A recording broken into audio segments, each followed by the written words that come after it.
నమశంకరాయ. ఈరోజు మనం పాద నమస్కారం ఎలా చేయాలో తెలుసుకుందాం. ఎందుకంటే వీక్షించేటువంటి ప్రేక్షకులు కూడా చాలామంది నమస్కారం చేసే పద్ధతిలో 100కి 98% మంది తప్పులు చేస్తున్నారు.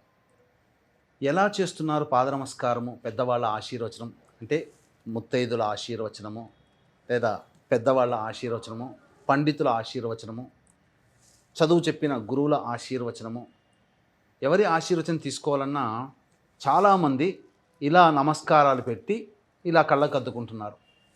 అందులో దోషం ఎక్కడ ఉంది అనంటే, మన ఎడమ చెయ్యి వాళ్ళ కుడి కాలికి, మన కుడి చెయ్యి వాళ్ళ ఎడమ కాలికి తాకుతుంది. అంటే అపసవ్యంగా తీసుకుంటున్నాము.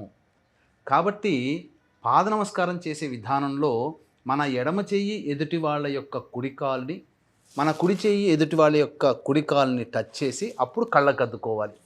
అయితే పీఠాధిపతులు, మఠాధిపతులు, సన్యాసులు, వేద పండితులు ఉన్నటువంటి వాళ్ళకి పాదాలు తాకి నమస్కారం చేయకూడదు. మిగతా వాళ్ళు, ఎందుకంటే ఉపాసనా పరులు వీళ్ళందరూ కూడా.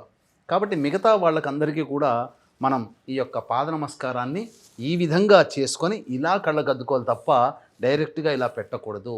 డైరెక్ట్గా మనం అనేక సీరియల్స్లో, సినిమాల్లో చూస్తున్నాం. డైరెక్ట్గా ఇలా 2 కాళ్ళకి ఎదురుగా 2 చేతులు ఆనిచి పెట్టడం వల్ల వాళ్ళ ఆశీర్వచన బలం మనకు లభించదు.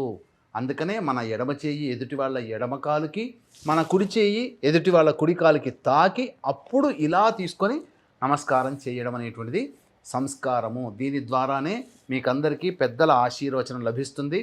అలాగే ఆశీర్వచనం ఇచ్చేవాళ్ళు, ఆశీర్వచనం తీసుకునేవాళ్ళు ఎవరైనా కానీ తూర్పు పడమరల వైపే ఉండాలి తప్ప ఉత్తర దక్షిణం వైపు ఉండి తీసుకోకూడదు అని నియమము.